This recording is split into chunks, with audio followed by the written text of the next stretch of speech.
what does it mean to live the infinite banking concept? What does it mean to live this mindset, this financial lifestyle?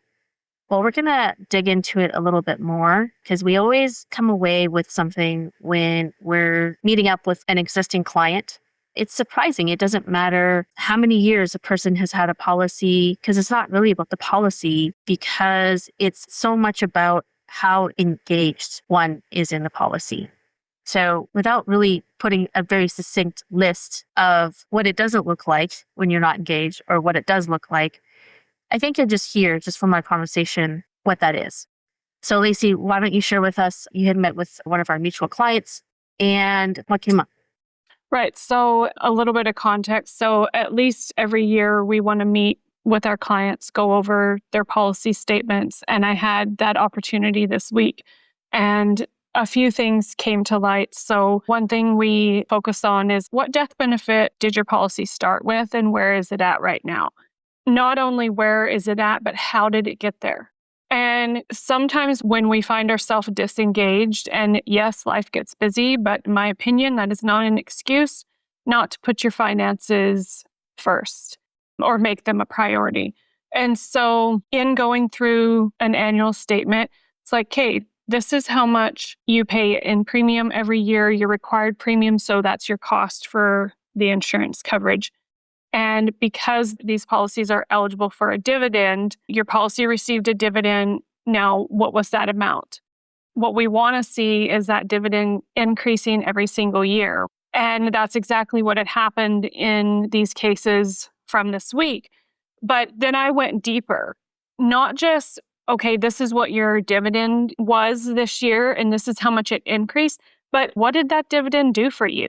If we don't get into the what did this dividend do for your policy, then sometimes it can just be looked over really quick and we don't actually absorb the impact and the positive effect that those dividends have on the policies. So that's the basis of the conversation that we want to have today is staying engaged. And when you are engaged, the benefits that you can actually see of your policy. Yeah, let's talk about what it means to stay engaged. I think part of what it looks like to stay engaged is showing up to a session where your IVC coach, the one who helps to cheer you on and get you grounded into what it means to implement the infinite banking concept successfully into your life. So if it looks like, oh, I got lost in what I was doing and it took me a little bit longer to do what I thought I was supposed to do, then that's not really engaged. I think like anytime there's something that we know there's like a great value, we show up and we usually show up on time. Not only just like respect for the other person that you're supposed to be meeting with, but just sheer respect for yourself. It's your money. We can't care more about your money and your future than you. But it is one of those things where what it means to stay engaged is showing up on time with your coach to see what's going on because you're still learning. Again, like what Lacy was saying, what is the impact of the dividend? What is the impact of the policy loan? What is the impact of when you make a deposit option into your policy? What does it really truly mean? We can always tell when someone has lost engagement when they come back around to certain things. What was it in this situation, in this particular case? Their annual premium was due and they had a choice. Yeah, so they had a choice to pay that annual premium or let the cash value of the policy pay that premium and sustain the premium. And that's what we were discussing. First off, letting the cash value pay the premium is a last resort. And when we got into the nitty-gritty of, hey, look what this policy has done for you and your family so far. Look how far it's come with what you've done with it. Look what it continues to do every single year. And you tell me whether you think you should pay the premium or not. Because it wasn't from a lack of funds. It almost came from a scarcity mindset. Well, I have this much money to operate on until the fall calf sales. So I'm kind of afraid to let it go. I'm kind of afraid to pay my premium. And so then it's like, let's unpack that. First of all, There is a scarcity mindset there. But let's also look at the policy. You have X amount of dollars available for a policy loan, plus what you have on hand. So by the end of this meeting, they answered the question for themselves that it was a good idea to pay that premium. But it took going back through, walking through, and reminding and pointing out where the policy started, what it's done for you so far, and what it's projected to do in the future. And that requires engagement. And it's really so comparable to if you don't look at your bank account for 6 months, how in the world are you going to know where you are financially or with your cash flow? So the client was focusing on a very narrow picture of their circumstances Yes. instead of the entire picture. They think that they do. And so you're always going to be in the driver's seat. It's always good to have a coach to sit there and expand your thinking, challenge your thinking. You still may decide to do exactly what you said you were going to do.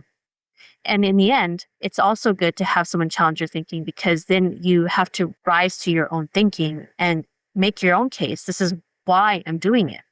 And then it becomes much more intentional. But again, in this particular case, it was just like they thought they had forgotten. This is where I see another attribute of disengagement is that they forgot what happens when you pay that premium. They forgot. They Yes. needed to be reminded. Yeah. It's like the old saying, Right. if you don't use it, you lose it. But then it's almost similar to getting back on the bicycle and riding the bicycle. Like we don't forget how to ride a bike, even if it's been 20 years since we've been on one. So that was kind of similar in this case. It was like once we got him back on the bike, came back. Right. But did you not also mention too, at some point, this client also had a little bit of investment thinking mixed in with all of this? And this is also what gave to some of the resistance of paying the premium in the first place? Yeah. So this is so common, focusing on a rate of return because it's what we've been conditioned to do.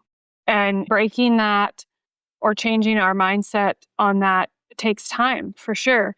And so, yes, part of this rationale did come from focusing on the rate of return, which we all know the rate of return, it's a formula. If you want the formula, we'll give it to you and wish you luck figuring it out.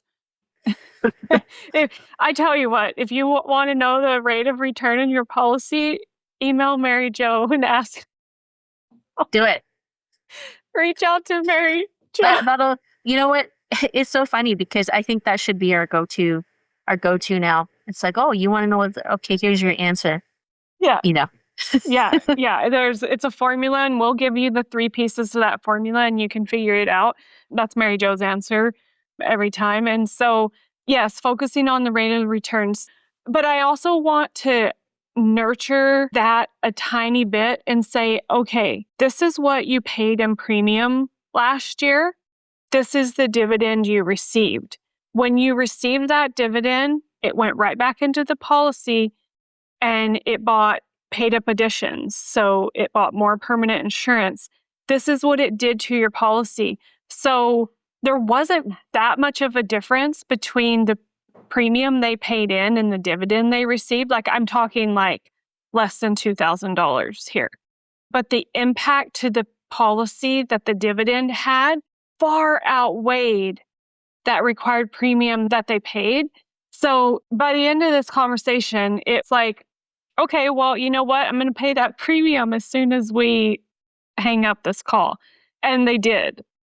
I don't want to shut clients completely down when they ask about the rate of return, but I want to show them, one, these policies are not based on a rate of return.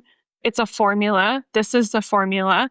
But let's look at all those things. What was your required premium? What dividend did you receive? And what was the impact to your policy from that dividend? To go above and beyond what you're talking about, if you have to think about whether you need to pay your premium or not, you have also perhaps forgotten why you're doing this in the first place. And I think that matters more than anything else. If you understood why you even went through all the rigmaroles, because we all know anyone who has a policy like this understands the administrative hoopla And Yes. some of us didn't have to go through so much. I mean, it was just maybe a small irritation to go through the application process and see if they qualified. And some of us had a much harder time to qualify. But then once you have it and you have something like this, like it is a privilege to have this in place. But it only is a privilege and it only is a gift to bless a person's life and a family's life and operations life if you remember why you even did it in the first place. Because then you just wouldn't even be thinking about why you should be paying the premium or not. Yeah, exactly.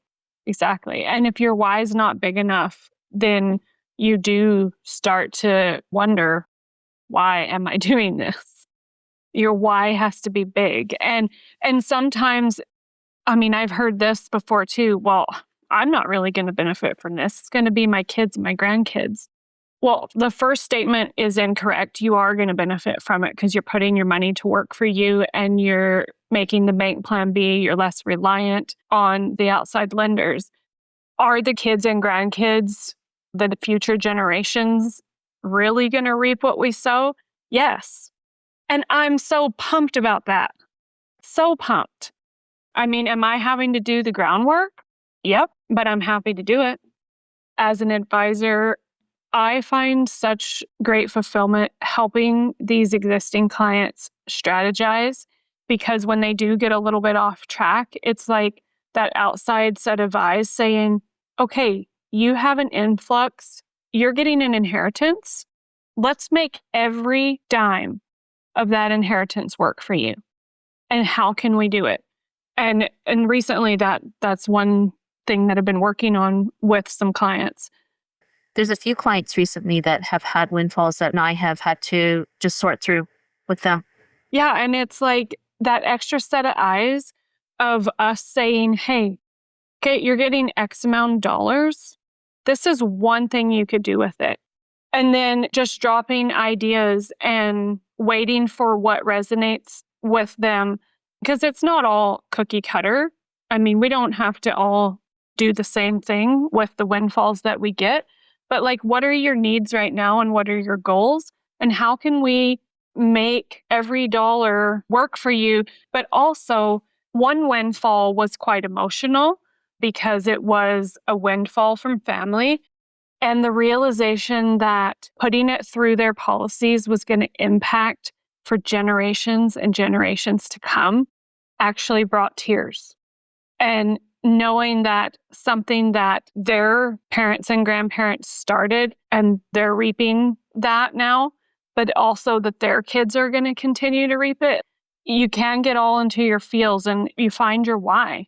And if that's your why, like now they're impacting future generations to come within the ranching and farming operation that they have, all because they know about the infinite banking concept.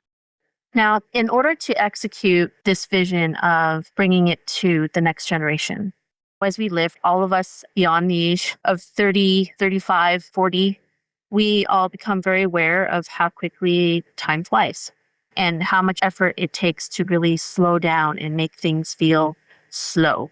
It actually takes an incredible amount of effort.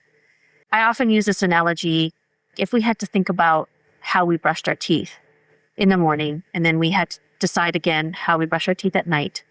Like that's twice a day. Maybe some of you religiously brush your teeth and also floss. So maybe you do that after every meal. So maybe it's 3 times a day. But if you had to think about how you were going to go about doing it every single time, it takes up a bit of energy. So it's no different than every single year when your policy comes up for a premium deposit. And if you have more than one in your household and you have to think about it every single time, like, how am I going to do this? That Yeah. also becomes exhausting. The reason for that too is because quite often, if you compare it to everything else that's in your things to pay, number one, if you have forgotten what you're doing it for, it may seem all of a sudden you may attach a feeling of this is expensive to you. This is an expense rather than this is your opportunity to keep not only like your future generation and providing for your future generations alive, but you just deprioritize what it's there for. So if you have a system in place, and that's what I was thinking about, Lacey, when you were telling me about this one client's Like it's not just the one client. It actually happens to quite a number of clients who kind of get disengaged and not. And I feel like it's a direct reflection of the lack of a system of how they think about it and the lack of a system of how they are going to handle their policy each and every year. My recommendation is to come up with something that you don't have to think about, because if you have to think about it every time, it then becomes a chore. Absolutely. And staying engaged with policies. And, maybe that means quarterly meetings. Maybe that means in the first 90 days of your policy, we're meeting 3 times within that first 90 days to get you engaged. It does become second nature to view and manage and treat your policies in a manner that does promote that growth and achieves those goals that you first came to us with. And so whether those goals are small or big, they can be achieved with dedication and focus. Sure. And where are all those other things that we can identify in which they can stay engaged? The number one biggest one, and it's actually the very same question that our client had applied when considering whether or not to pay for the premium, is the question of how am I going to finance this? How many times a day do we end up buying something? And do we buy it on the credit card? Do we pay for it out of our account, pay for it in cash? Or do we remember that you have a third way to finance something, which is the infinite banking way? The way in which we finance something matters over the entire course of our lifetime, because it will either produce a result where you have more or less money in your pocket. So another way of staying engaged is just knowing that you have that option every day of your life. Am I going to do it? Which way am I going to do this? And consciously knowing that how you finance it, you're either choosing to keep more money or say goodbye to some money, or say goodbye to some control, actually, not just money, but control. Yeah. Control. Amen, sister. So in terms of I could go on, but I won't. Yeah, we could go on and on. But if you are an existing client and you need to get re-engaged and you need that little push, contact us. Like, you have our contact information, you have access to us. So book in a strategy session with myself or with Winnie, and we are happy to help you get back on that road. If you are new here, you start with the book. So Farming Without the Bank, the Canadian edition, you can grab that on our website, ranchyourway.com. You're going to get the paperback and the audio version. You can also go back and listen to all 117 episodes of our podcast. You can watch us on YouTube, listen on Apple, Spotify, or iHeartRadio. Send us questions, comments, or feedback at wecare@ranchyourway.com. Until next week. So glad you leaned in with us on the Winnie podcast. We truly hope you're feeling more informed and empowered to take another step towards optimizing your financial life. Right now, make sure you hit subscribe so you can keep growing and learning with us. Until next time, we wish you prosperity in every area of your life.